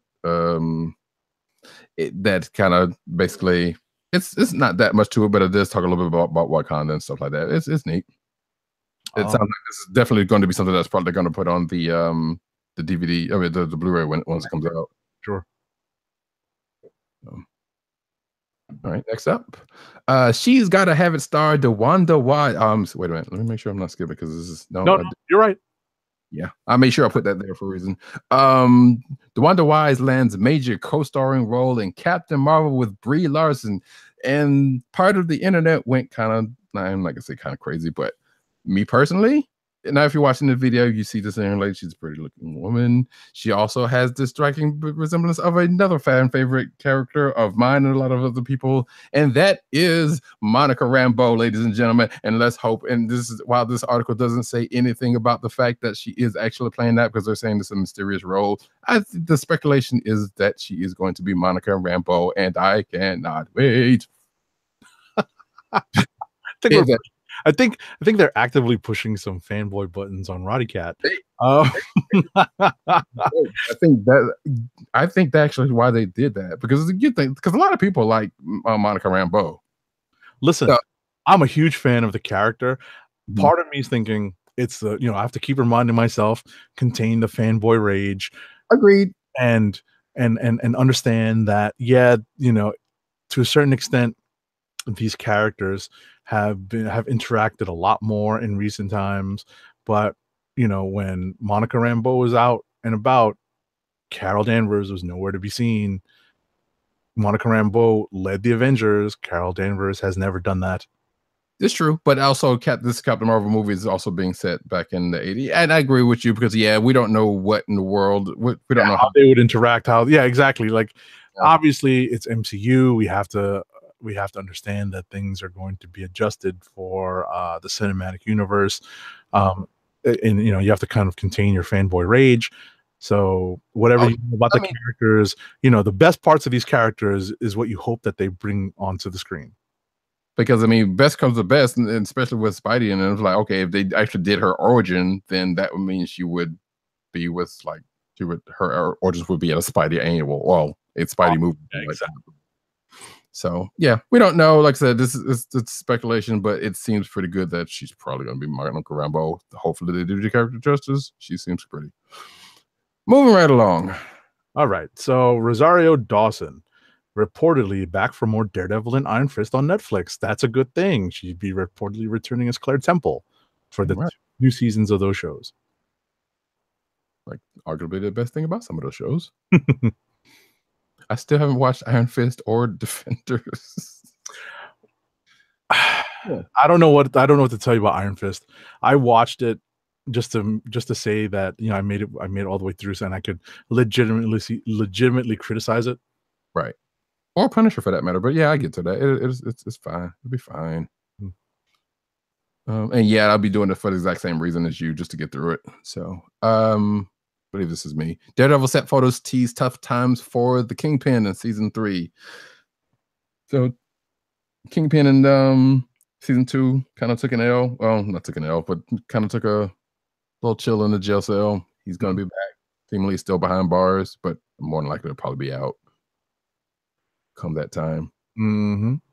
Yeah, sounds about right. Marvel's series The Gifted has been renewed at Fox for a season 2. Have you watched that? I have not. Neither have I. I hear one of those shows I hear pretty good things about. I think it's Runaways, though. Yeah, I want to catch up on Runaways. Shout out to the people who are gonna help me out with some Hulu. So, Word. You're up next. Ryan Johnson addresses the Last Jedi backlash. Says necessary for Star Wars to grow. He basically said, "You have to kill it. You have to burn it if you hit it down." No, he didn't say that, but basically says, like, look, in order, and I'm phrasing this, but actually his words here says the goal is never to divide and make people upset, but I do think the conversations that are happening now are going to happen at some point if Star Wars is going to grow, move forward, and stay vital. So basically saying it's like, yeah, something's got to move, and I agree, because I mean it can't, for many reasons, be the same as what it was. Right, and ultimately, it's the current canon version of the extended universe on screen. That's what it comes down to. And really, some of the quote unquote backlash is from people who doesn't necessarily care about the fact that Star Wars needs to go on. They just don't want the way things are now because of the what's going on and who's playing in the movies. That's kind of what it boils down to. Definitely has definitely a part to play, but at the end of the day, some of the actors that we grew up with can't play those characters anymore. Yeah, like the universe is big and it grows and it's supposed and it should move. So that's what that is. Speaking of Star Wars: The Last Jedi, the movie closes out 2017 with a cool $1 billion, and it still has not yet opened in the land of China. Or at least at the time of that article, which I don't think it has neither. Either way, look, it's gonna make bank. No big surprise. Yeah. You know it again? Did you say you were gonna go back to see it again, right? Or no? Have not yet. I have not had the time because the holidays just took up, an inordinate amount of time. So true. Justice League Blu-ray release date and steelbook art revealed. I think we looked at some of that steelbook art. Regardless, come according to a Best Buy listing site, which we don't know whether that's the case or not, March 13th, 2018. That's when Justice League is coming to Blu-ray. Are you gonna buy it? Right, yeah. I'll probably buy it. As much I mean, stupidly me, I've been buying all of these. I think I'm trying to remember ones that I haven't bought yet or at all, but I've bought all of these movies, so it's ridiculous. I haven't bought the X-Men. I have some of those. I think I obviously got one of them through, and I got First Class and Days of Future Past. But I don't have ones. I haven't bought all of them, and it's surprising. I'm gonna have to try to sit down and watch Wonder Woman again because I tried it once and I was just like, "Oh my god, I actually bought this." But I haven't seen it since I think there was one time I was like, just sit here. I had a weird Die Hard run lately, but anyway, that's listen. There's nothing wrong with that, but the thing is, I only watched the original Die Hard, right. So forget the run. Just watch the first one. No, I like since Christmas I've watched the 3, and I think I'm probably going to just go ahead and finish out the last 2. But like I said, that's neither here nor there. Like, yeah, the Wonder Woman. What's that? No, the first Die Hard. Oh yeah, I watched that just the other day, I think. Yeah. So you kind of have to around this time of the year. So come on, it's the best Christmas movie of all time. So you're not going to get any argument with me from that, but yet people will argue that. You would not get any argument from here. All right. So you just read who read the Justice League one? Did you or did I? So actually, speaking of Wonder Woman. Yeah, right. So Patty Jenkins says Wonder Woman 2 will be totally different. Okay, you mean like it's not going to have a CGI last scene with a CGI last scene villain? Come on. Well, hopefully they will have better CGI by later this year or whatever. I mean, but that's a whole DC thing, that's not Wonder Woman itself. I'm going to assume because of it was an origin story and it was a period piece. And I would imagine this one's probably going to be set in like the 80s or something. I don't know. But Patty Jinx, I keep wanting to call her Patty Jinx. Jenkins says we're actually making a totally different movie with a lot of the same similar like things that we love, but on its own completely movie. So it's not two to us. It's an entirely new adventure together that we couldn't be luckier to do. Mm-hmm. I mean, 2019, we'll see. You got next. DC's Titan series casting call may confirm Trigon, because you can't do a Titan series without Trigon showing up. Nope. That's it. I don't think they even have a name yet. They just basically have a little description of what they're looking for in a person. Right, they're related. Mm-hmm. So, all right. So, Nightwing live action film in development with the Lego Batman director. So, Warner Brothers has officially landed Matt Reeves of War for the Planet of the Apes to take the reins of the Batman. And now the studio is looking to launch a whole new Batman adjacent property to go along with it. Go figure. So have you seen anything this dude's done? Like either movies, War of the Planet of the Apes or Lego Batman? I hear Lego Batman's actually pretty good, but I haven't finished all of Lego Batman. Sure. Gotcha. Okay, just curious. I think it was on HBO. Probably. I think I have it actually. One of these days. I was just curious because I'm like, I mean, in live action and Lego thing is probably a little bit different anyway. But again, it's not the first time because those other two cats end up getting movies off of it. So, right. Moving right along, Jessica Parker's Kennedy's mystery character will return to the Flash some kind of way. I guess this person, I'm not sure who this person is, but that name sounds familiar for some reason. Was in the 4-part Crisis on Earth X. I mean, it's a crisis regardless. It's DC. And apparently, I don't know if that person was there long enough to get a reason to stick around, but apparently they were bad for one reason or another. So, okay. Alrighty. Arrowverse's heroes suit up in mid-season premiere trailer. So, the mid-season premiere is coming up, and there's some cool scenes of the heroes suiting up for action. Yeah, apparently they're doing a Trial of the Flash. If you're on the Flash part of that one, I'm still not caught up on none of those shows, but I'm close. So good on them. Let's see. Oops! Don't you dare! Black Lightning's new trailer teaser. I knew you were gonna do that. Autoplay. Stupid thing. I need to get that thing. Black Lightning's new trailer teases a superhero family. So yeah, there's a new trailer for the upcoming show Black Lightning, which is 2 weeks from now. Yes, let's say 2 weeks from now. That's going to start, and there's a trailer for it, which I still haven't seen yet because hey, it's coming. Okay. First look at Nafisa Williams suiting up as Black Lightning superheroine Thunder. So yeah, Black Lightning's gonna have his kids. This is one of them, and you see her in costume. For those of you watching online. Mm-hmm.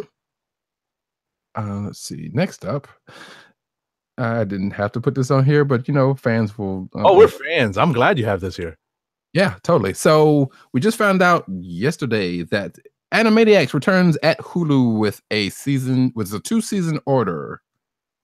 Let's see. So the classic Warner Brothers animated series will return in 2020 with 2 more seasons. No word on whether the original cast is going to be involved in it or any of the. Have to, because I know, right? Because they've been out there talking about it. They've been doing, like promo stuff and like doing like performances based on these characters. Come on. But yeah, but this, according to this article, that's no guarantees. There's no. Well, they have nothing, and it's once again 2020. Yeah. So got a little bit of a ways, and seriously. Hello, nurse. It would be an injustice if the original folks are not involved. And I believe, yeah, this includes Pinky and the Brain, Elmira. Wait. Now that's comedy. I'm sorry. No, this is basically saying Animaniacs, which I think is already on there. Animaniacs, Pinky and the Brain, and all those shows are on Hulu. World. Yeah, and Tiny Toons is there now. Because matter of fact, I saw them earlier tonight. Anyway, so that's cool. Yeah. Alrighty. So the Chilling Adventures of Sabrina is casting Harvey and Madam Satan. Dun dun dun. Oh, by the way, there's I think there you didn't see this, but there's a couple spillover. Yeah, a little bit, not much, but so yeah, I'm gonna go ahead and say they basically cast Sabrina also. Like this first one was basically they're doing like just like the Trigon thing. They're looking for characters, and so they don't have anybody in mind just yet. Just looking for folk. But the news that Mad Men's Kiernan Shipka will play Sabrina the Teenage Witch on Netflix for said show. This person, best known as Sally Draper on Mad Men, will play Sabrina Spellman whenever that happens. Okay. I can go ahead and do this real quick because there's only a couple. Legion season 2 casts Homeland actor as the Shadow King. I think we told you previously that there was somebody that already had the role, but they had bowed out for some ground reason. And this character, the person's name is Navid Negaban. Negaban. I apologize. I'm. Oh, what? Where? Navid Negaban. Negabin. Yeah, I'm not sure. Like I said, I don't want to keep trying to put the person's name, so I apologize profusely in advance. Either way, he'll be playing the Shadow King in season 2 of Legion. I've a show I still have not watched. Speaking of Legion, Singer asks and gets his name off of FX's Legion, but what about the movies and Gifted? Because Bryan Singer, who has had some alleged sexual improprieties tossed at him, which I believe, well, I don't know. Like I said, it is what it is. So I don't want to say sexual misconduct allegations. He asked to have his name taken off the credits of Legion, but seemingly doesn't sound like anything else he's doing with that property, with those properties. So I'm thinking to myself, okay, one, he's not stupid. like that's the lesser of those things. But like, if you're gonna do it, do them all, dude. Anyway, which he may have been taken off Dark Phoenix already, but I'm not sure. Either way, that's the thing that happened. We'll see where that comes on. You know what? I'm just going to fuck it. I got it here now because I was going to skip this. Mark Hamill likes the idea of playing Dr. Octopus in the MCU. So basically, what happened was somebody tweeted that they would love to see Mark Hamill doing. I don't even know why I put this in the lineup. I apologize, but somebody tweeted about they would want to see him as Dr. Octopus. He liked it. He liked the tweet. That's it. Hadn't said anything else. Just liked the tweet. And then there's like 2-3 articles about people going on about it. So, and I don't think, as this article says, I'm not sure if they would even go back to Doc Ock because they'd have already put him on. He's already been in Spider-Man movies already a couple of times. So I don't know. It was a thing. Apparently, slow news day. Sony Silver and Black to begin filming in March. I don't know who still cares about that, but it is a thing that apparently is probably still happening. Now we can go to the book news. Oops. Hey. All righty. So I guess I'll lead off. Sure. Superman is a bearded warrior in DC's Dark Future. So it's a version of Clark Kent that is as heroic as ever, but he swapped his super suit and super strength for a sword and shield. So this is happening in that Nightwing, the New Order book. Apparently. Yeah. What does it mean for anything? Who even knows? Right. I still need to catch up on this. Deathstroke just retconned a major part of the Teen Titans continuity. Listen, Teen Titans continuity has been wrecked since Crisis. I don't know Teen Titans continuity since Crisis, so leave me alone. There has been a lot of things going on with that. So yeah, the Teen Crisis was in 1983 or 4. I know. Right. That's okay. Deathstroke 27 just came out this week. I didn't have a chance to read it, and yeah, apparently there's some things that happen that changes some things, and I'm sure. Okay. Once again. Alrighty. So next up, Chewbacca the Cookie. I mean Chewbacca. Right. That's a deep dive, y'all who recognize Chewbacca the Cookie. Chewbacca drives an ATST in the latest Funko pop figure of the character. Which is weird that this is now, because that's from like Jedi, which has been out for a while. You would think they would have had a figure like this already. Not complaining, just saying. It's a nice looking figure. And of course, there's also another young Anakin figure. So, All right, you got next. Oh, yes. And this is in beautiful news. If you followed my Instagram, you've probably seen the pictures of some of this already. Black Panther Shuri Nerf toy in stores. And actually, there's like a 1-2 on this. Well, a couple of them. Sure. CRU the other day, and I saw this and some other Black Panther toys. So basically, the bottom line is Black Panther toys out in stores. I almost got the claws that they have, but I was like, well, it might not fit me. But regardless, this story here is about the Black Panther Shuri Nerf toy, and I did see that in the store that they are out, and it's cute. I don't get it, but it's cool. That's cool. Mm-hmm. And you've brought this along to us. Yes. Next up, the Toys R Us exclusive 6-inch Marvel Legends Black Panther 2-pack that contains Claw and Shuri, the comic book Shuri, has been found at retail. I'm excited for this because this is, these are really good depictions for those of you who are able to watch us on video.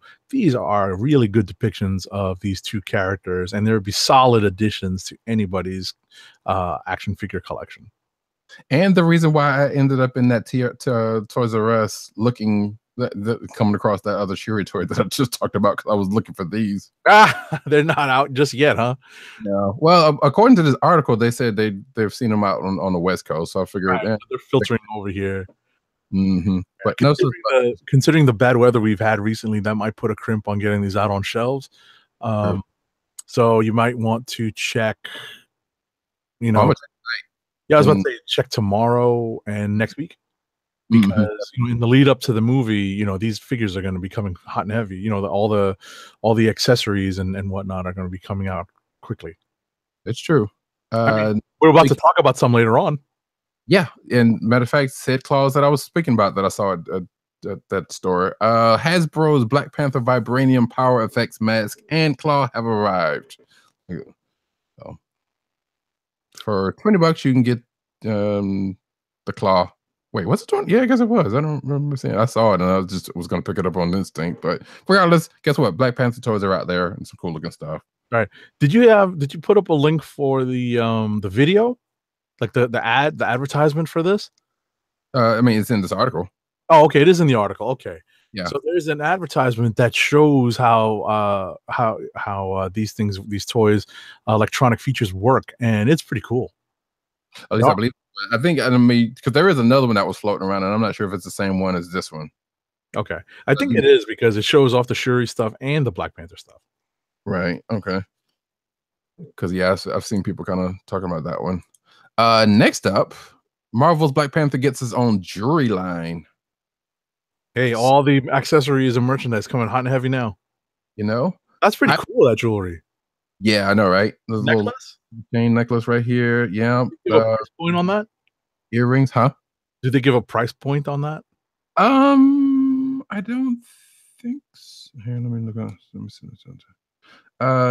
Durian Fletcher, an LA-based jewelry designer. Let's see. Did they say anything about cufflinks? That's what I wanted to know. Right. That's I, up my 'cause I saw this. I saw this, and I think you there's an Instagram account that Marvel I think probably heads up that has to do with like stuff like that. like And style by Marvel. yeah, that one. Yeah. And I went looking for it. I was like, do they have Black Panther cufflinks or whatnot? Like, I don't wear that many suits, but whatever, I still get them. And I haven't seen it yet. And as far as price, I don't see anything on that either. Yeah, because that would be, you know, like that's actually a really nice necklace. Mm-hmm. This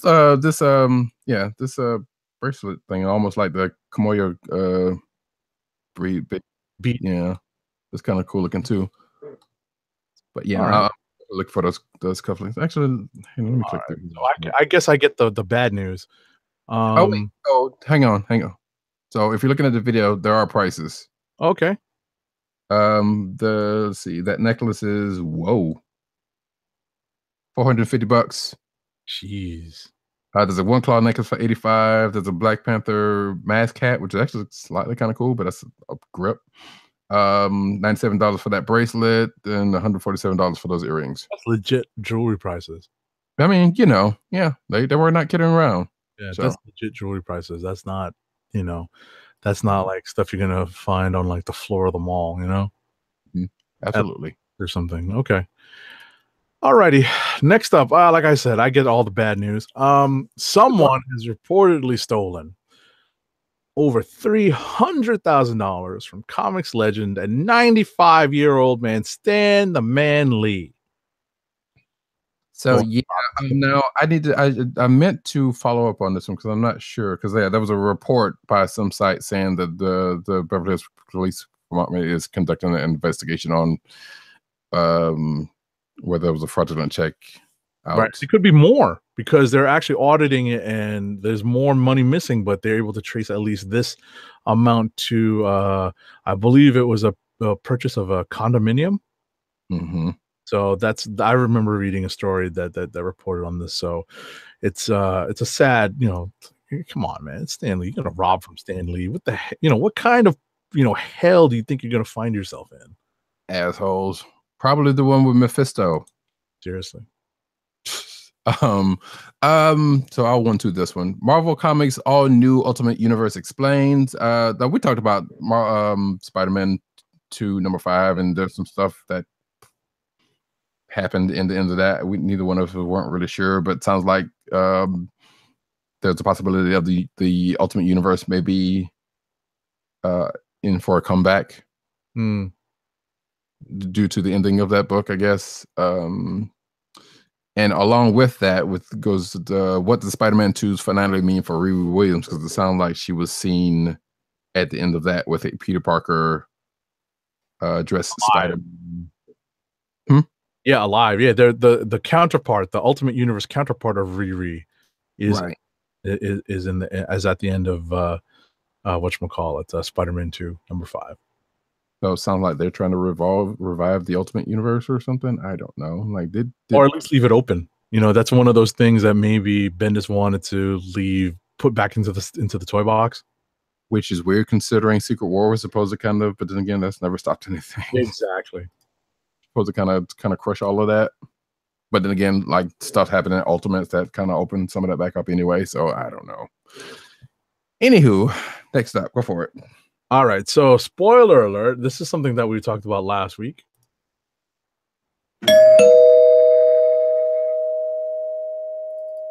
Thanos's Marvel's Mad Titan's true birth name is revealed. I didn't want to spoil it last week. Do you have it in the article? No. Good. So yeah, go and read it. Find out what his real name is. It's Frank. Ah. Yeah. Actually, I take that back. It's no. Here it is. There you go. You can see it for yourself. All right. We won't spoil it, but if you're watching the video, if you're watching the video, you just saw it. I don't get what that makes any difference. Go on and read it. Yeah, sure. Yeah, I guess you have said Thanos was pretty good, but I don't know. I don't care that much. But anyway, some exciting news or good news. Speaking of some earlier news that we talked about, new Exiles series announced with Blink, old Kamala Khan, and Nick Fury. I'm going to assume Nick Wait, Fury. you sure it's not old Nick Fury and Kamala Khan? Oh no! I thought about that too. I was like, wait a minute, yeah, like Nick Fury Jr. older or something. But so there's going to be a new Exiles book. It is going to be written by Salah Ahmed, writer of Black Bolt, which we talked about earlier. Javier Rodriguez is doing art. And Alvaro Lopez, Dave Marquez doing covers, Joe Carver manga, some other people on art is going to be doing that. So if you don't know anything about the Exiles was basically actually Exiles was cool. Did you read it? Here and there. Yeah, I definitely have a few issues that I got as a hand-me-down from another person's collection, but I can definitely tell you that it had its interesting issues. Definitely played with the alternate reality stuff and time travel and dimension traveling and whatnot. If you're into that, a lot of people are. Then that was the book for you. Yeah, basically, it's like there's a mismatched group of mostly mutants, usually. Going around fixing time stream stuff. So it's a bunch of series of what ifs adventures that they get into. There's some people that died in the course of whatever. Introduced the character. Well, I don't think you've introduced the character, but I think Blink, which is a fan favorite mutant to some, was up and through there all the way. So yeah, good. And I think there's been, if you're watching the video, you're seeing a cover and there's I don't know who this is supposed to be or what this is supposed to be, but there's another team member that hasn't been announced yet. That's, yeah, who knows? But anyway, like I said, look forward to that if you do. Okay. Some surprise news. Gail Simone returns to Marvel writing a Domino series. So right. I believe just dropped today. Yeah, it did earlier. Okay. So another mutant in the kind of the X-Force / Deadpool corner of the universe gets their own series. Yeah, I mean, Deadpool 2 coming out. Domino just happens to be in it. Hey, go figure. Synergy. Next up, Miles Morales' role in Spider-Man PS4 game is bigger than planned, quote unquote. So they were talking to Brian Intihar, which is his name I hadn't heard in a good while. Works for Insomniac, I believe. Yes. It was like he was saying he fell in love with the character, just like MJ can provide a different perspective on the world. Thought that Miles and his relationship to Peter brings something different. So yeah, so we've seen the Spider-Man game. We knew Miles was going to be in it, and we didn't know in what capacity. And sounds like it's going to have a little bit, hopefully, have a little bit of a role into it. And that PS4 game is due in sometime in a few months. Okay. Let's see here. Sometime this year, definitely. Marvel's Champions join Lego Marvel Superheroes 2 as playable characters. That's cool.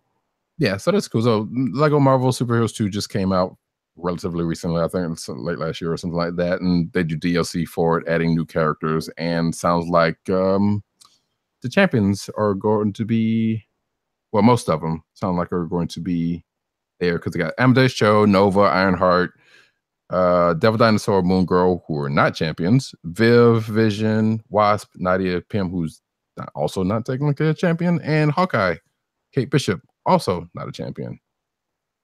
Nevertheless, most of the champions is going to be DLC for this. It's like the young people we're going to throw in there. All right. So they're just lumping them all in as the champions. So that's cool. All right, oh, sure. Hellboy gets the board game treatment in 2018. Much also, delight of PCN_dirt. Not sure if that was genuine delight or he was just playing it up, but now we know he is a fan of Hellboy, specifically Mike Mignola's art. We do know that. But yes, it sounds like there's going to be a board game kickstarted in April.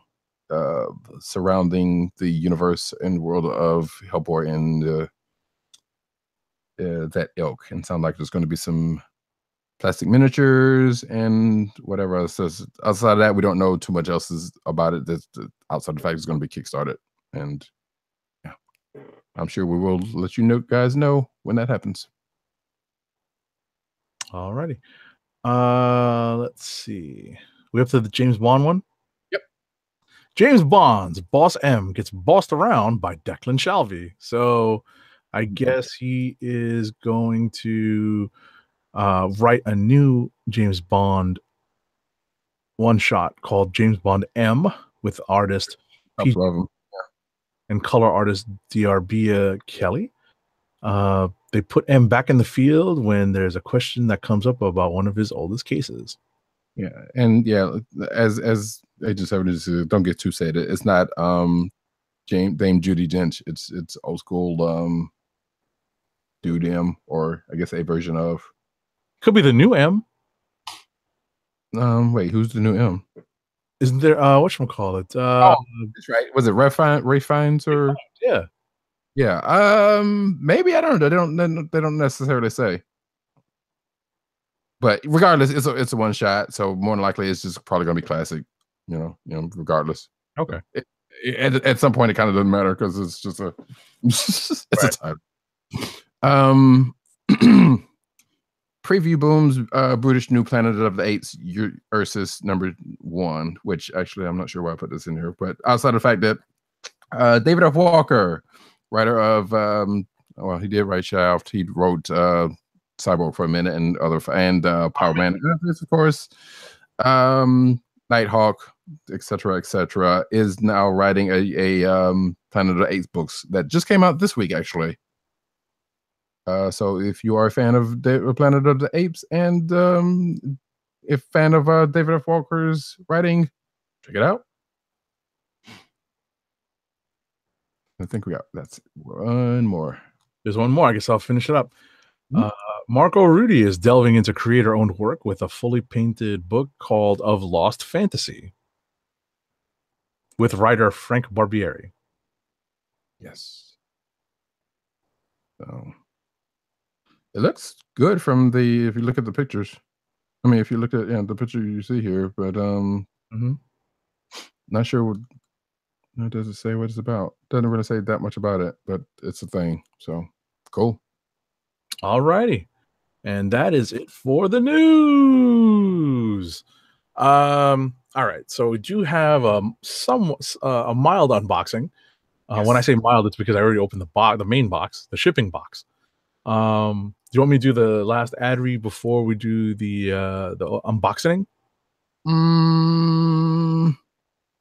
Sure. All right. So our last ad read for the night is for Busted Tees. This episode of the KLIQ Nation's Comic Book Chronicles is sponsored by Busted Tees, your home for funny, awesome, cool t-shirts that are sure to get your friends' attention. Busted Tees puts many of their popular shirt designs on sale each week. Choose from several eye-catching t-shirts inspired by pop culture, cleverly themed t-shirts inspired by movies, video games, TV shows, comic books, and geek culture, and much more are all on sale. To help keep our podcast free, order from Busted Tees by going to cspn.us. That's cspn.us. Then click on the Keep Our Podcasts Free link. Click on the Busted Tees banner and then shop for awesome t-shirts. Busted Tees through cspn.us. Do it today. I should really have the graphics up for some of this stuff when we do this. I got to remember that. Anyway, doesn't matter. All right. So, as we bring our show to steady, not very abrupt landing, we've got one unboxing, at least, unless you got something else, Rod? Nah, I got nothing. All right. Well, Roddy is waiting. Legend of Korra. Right. Roddy is waiting for his to arrive. I just received, Wednesday, I think? I got it pretty quick after the New Year because I think they shipped the day before New Year's Eve, Saturday. So I think I got these sometime on Wednesday. What I'm referring to are the 6 figures in the Marvel Legends wave for Black Panther, with the with the Build-A-Figure being Okoye of the Dora Milaje, otherwise known as Denai Guerrera or Michonne from The Walking Dead. So here is the Black Panther with the maybe not quite accurate hue for Chadwick Boseman's skin tone. Yeah, we were having some issues with that particular head in this. If you've watched the video, you'll see. Well, you kind of get a sense of it, but yeah, it's a weird. Yeah, it's on the light side. Yeah, It's on the light side. Although I can say that the figure looks like it's a new sculpt. It does not look like it's sculpted from the same Black Panther mold that we got for Civil War. So, which had a far more accurate depiction of Chadwick Boseman's head.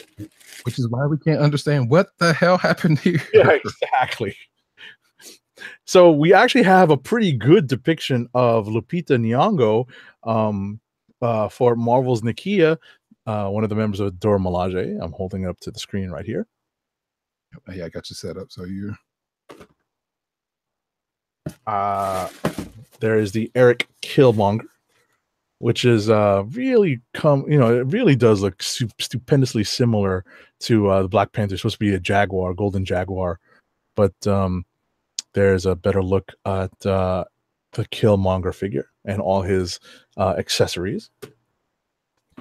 And we are now in the other half of the series, which are the comic accurate characters. So to finish out the Build-A-Figure, you need to get the old school OG Submariner, in the green trunks. Submariner in the green trunks. The Walgreens exclusive was the blue suited one. I've always preferred this one because I just read more books with him looking like this in it. So exactly. And what's cool is that the trident that he has is not like the reissue trident that it's not like the kind of the spear that came with Odin. It's actually got a name, Gungar. That's Odin's spear, but that was reissued with the Walgreens Namor. So he's got a spear. I think it looks a lot like the one that's on his first issue of his series, the Marvel series. That spear looks really familiar. The other Build-A-Figure part to build Okoye is included with it is admittedly a repaint of an exclusive figure that was issued in a set. I think it was the I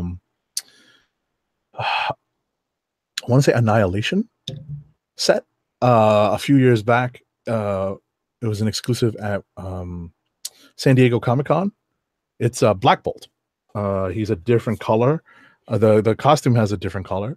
It's a little bit lighter, but it also includes as the main head an effect where he's using his inhuman power, his voice, and that's really cool. The alternate head is included in there. A very calm looking Black Bolt trying not to whisper at someone and kill them. And last but not least, we do get a figure that is not required for you to buy to build Okoye. That is the Invincible Iron Man. And then I realized that we haven't gotten a comic book version of Iron Man for a while. So we've got a facial hair bro Iron Man here. Now you got to throw that one out, though. What's that? Now you got to throw that one out. Exactly. I mean, that's the way it is with a lot of these Iron Man figures. Like, remember the Bleeding Edge armor? That's just sitting in the box now, kind of like, hey, what happened to me? So we had some discussions that this should have been Riri Williams, and at some point I hope they do issue a figure of her. But I look at this now and I'm like, yeah, you know what? They always have to issue an Iron Man, like to cover like an armor that kind of appears in the comics for X amount of time. So, it's unavoidable. But you don't have to buy this figure in order to build Okoye. So that's a cool part.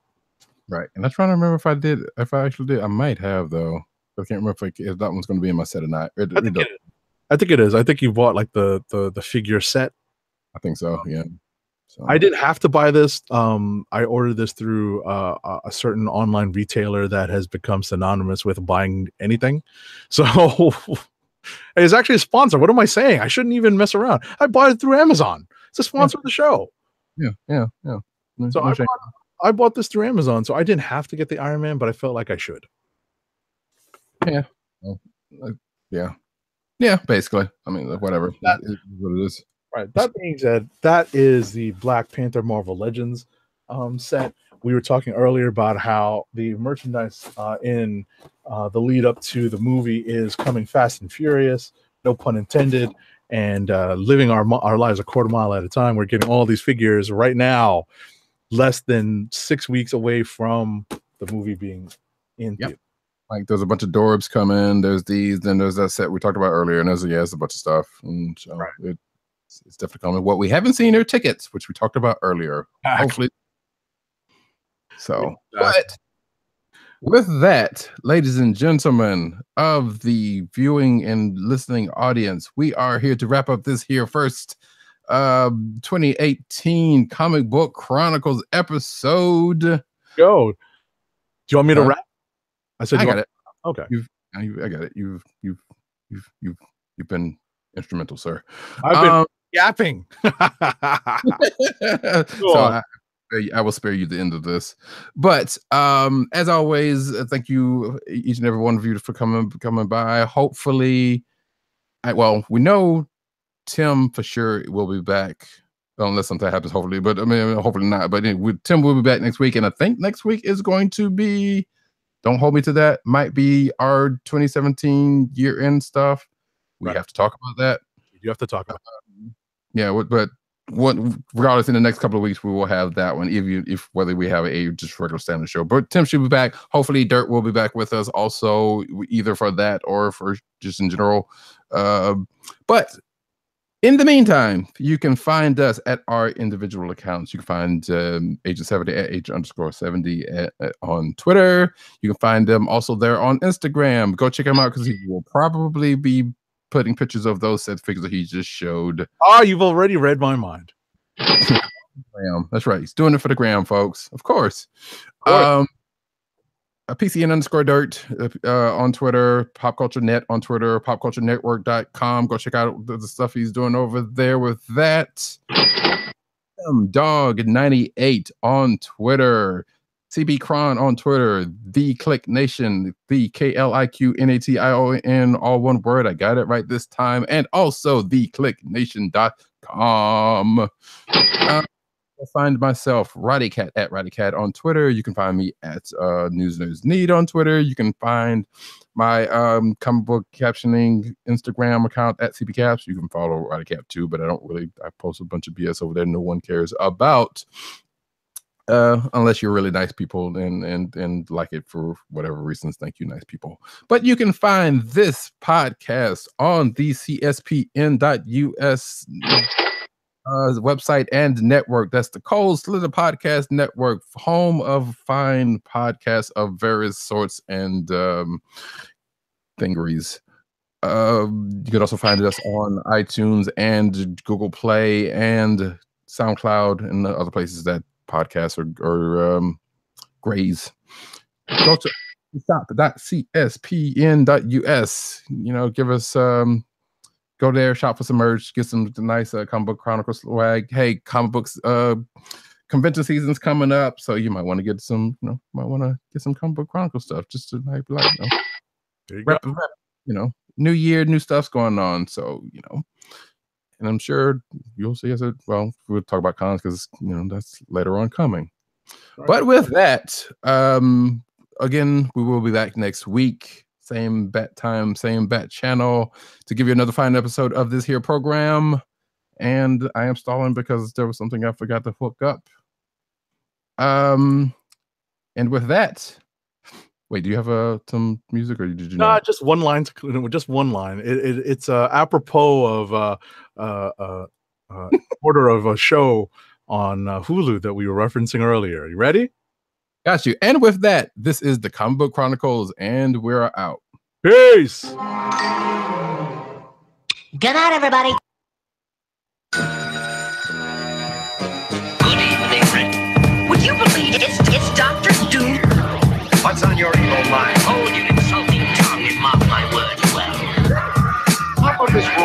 you are really hired, Mr. Stark.